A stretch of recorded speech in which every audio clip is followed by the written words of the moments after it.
Hey guys, Rookie Lock here. Hope everyone's having a great day. Today I have this Yale requested by the viewers. Large format interchangeable core, and again I only have an operating key, but it works extremely smooth. This is kinda, I'm not sure if it's unusual or not, but it's notable. It's a 7-pin key, 7 cuts, but it's a 6-pin lock, and like I said, this is the operating key. So the control key, according to what I've read online and heard from a few fellow pickers and YouTubers, the control key would look something like this. It would be 7.5 cuts long, and that would reach up and grab the control pin, kind of similar to Schlage large format interchangeable cores. The operating key and the control key have the same bitting, but the control key is just a little bit longer. So without further ado, and chuck this up in the vise and see if we can get it picked in a reasonable amount of time. And before I get into this, I'd like to apologize for not getting this video out sooner, but I actually made a mistake by putting security pins in here. Okay, so I put 2 spools and 2 T-pins, and those 2 T-pins basically made it almost impossible to get this pick to control. I'll show you exactly why once I get it open.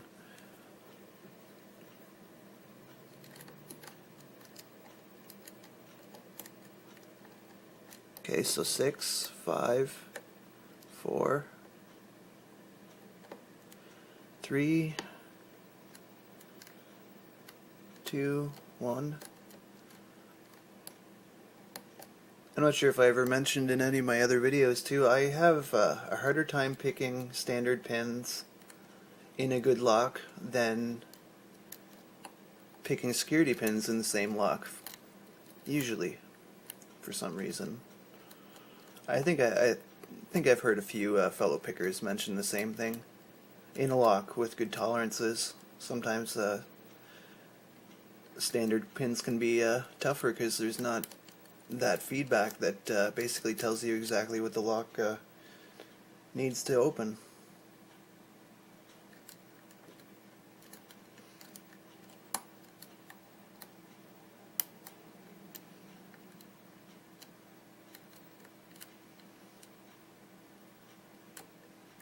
Another thing that I find strange about this lock is sometimes you'll have all the pins picked and it's not open until you just give it a little bit extra tension there.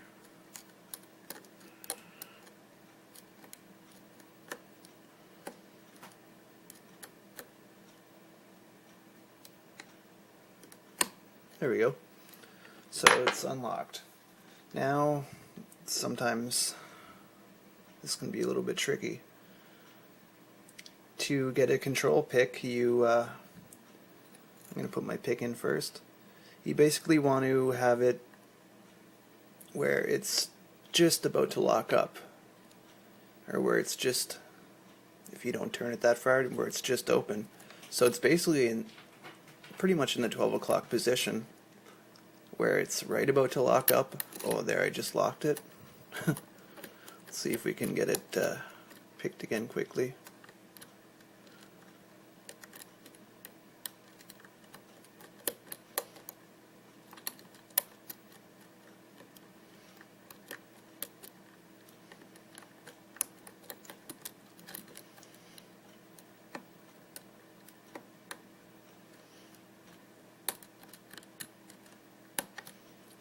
There, we got it. Okay, so now we got it open, but I didn't turn it at all. I'm going to try to reach up behind the last pin and grab that, push down that control pin, and hopefully we can. No, we didn't get it that time. Try it one more time. Try not to lock it up.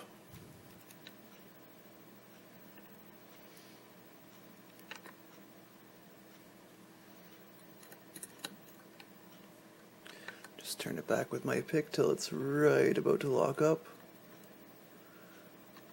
Try not to lock it up again. I think I just freaking locked it up again. See, this is the tricky part. I'm going to try one more time, and if I don't get it, you'll probably never see this video. And there, we got it. So it's not that bad. I just kind of wanted to do it in a decent amount of time for you guys. You know, some people get bored with the longer videos there. So that's a control pick. The lug is retracted, and we have a key, so I can go ahead and lock it back up. So you see, when I lock it back up here, that control lug will extend, and that's all that keeps it in the housing here.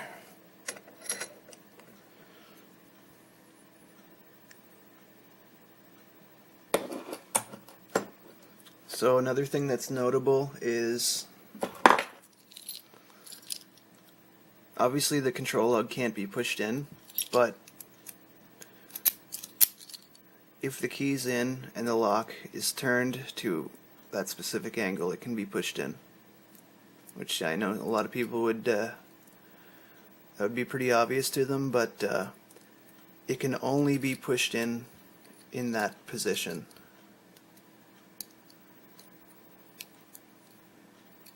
Now, get this bad boy apart.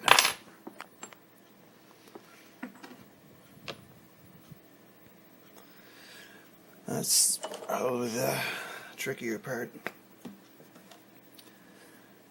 Let's see what we can do here.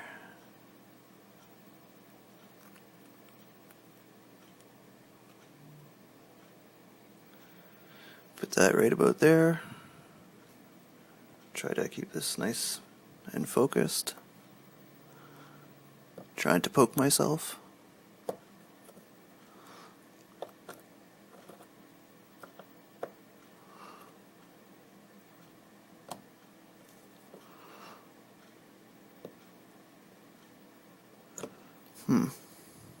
Let's see here.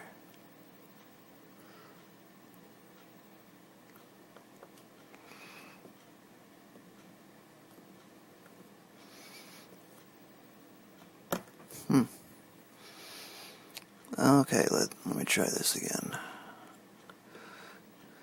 think I did it like this last time. Yes, there we go. Okay, now we need that. And we definitely have to shim this lock. Again, I'll show you that once we get it open. Put this key in. Sorry about the focus, still getting used to this.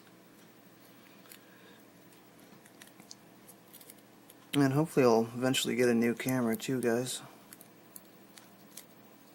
Ooh.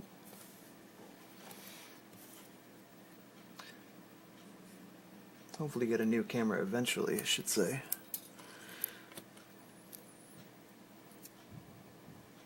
Working with shims.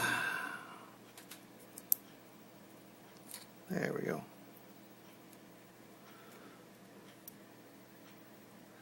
So that's in there, bridging the gap. You might follow her, and I'll show you what I'm talking about. Hope I don't screw this up. No, we got it. Oh, sorry about that. So check this gap out. I don't know why they would do that. Kind of bothers me. At least you do have a way out, if you guys know what I'm talking about. Let me get a pick here. Your top pins will drop down into here and you're kind of hosed, but then you turn the core to here and you know what I mean, you have a way out. So everything's in there. I should mention too that this screw would go down into that gap. I guess, to prevent the core from being pulled out. Even though there is a clip on it, it's just another, another safety net, I guess. And there's your control lug right here. It's pinned in place, and it's a little spring-loaded pin there that goes up inside of the lug here and lets it retract it. Alright, stop blabbering and get these pins out. One standard, two standard. Again, they're all going to be standard, but 3 standard, 4, 5, and 6. 5 is pretty long. And remember, this is, like I said, is a 6 pin lock, but 7 pin key. So this is the 6th cut, or sorry, 5th cut, 6th cut, and that's why we needed the DeForest to actually reach up and get that control pin. Probably couldn't have done it with the standard hook. I don't think so anyway. Not without oversetting that 5th pin. Alright, enough of that.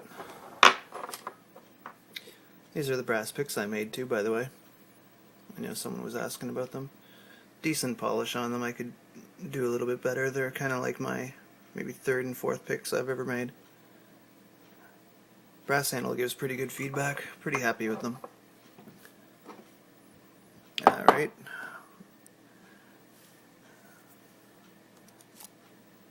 Leave that shim out of there. Get my tweezers.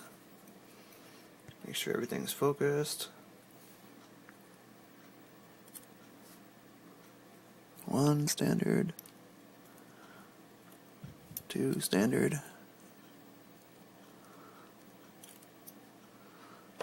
3 standard. 4.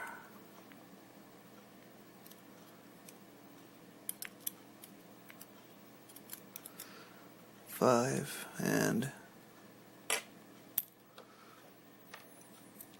6.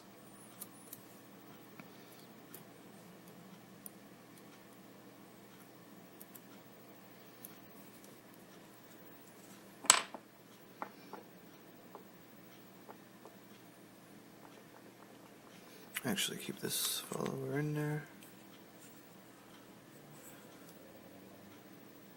So yeah, like I said, that screw will go down into this this cutout there and keep the core in. The video is getting a little bit long, but what else did I want to show?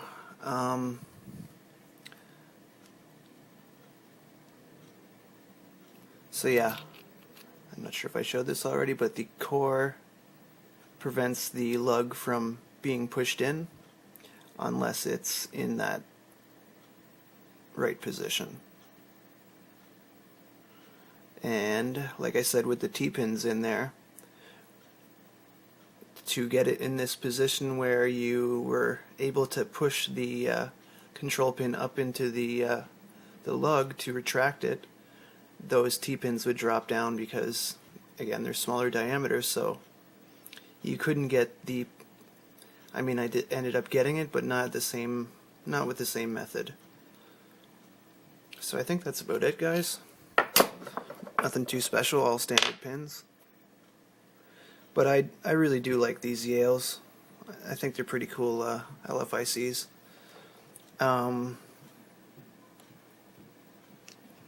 Really want to thank my buddy for giving this to me.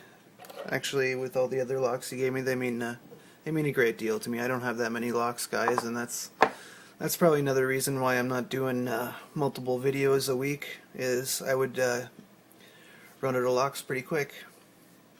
All right. That being said, that's about it, guys. Before I sign off, my next video I'll be doing either Mr. Sargent here, which is a challenge lock from the same guy who sent me this this Yale lock, and this American lock. So you guys can decide what you want to see me pick next. Alright, with that, I'm going to sign off, guys. Everyone have a great day, and again, don't give lock pickers a bad name. Don't pick anything that you don't own or have the permission to pick. Alright guys, take care. Have a good one.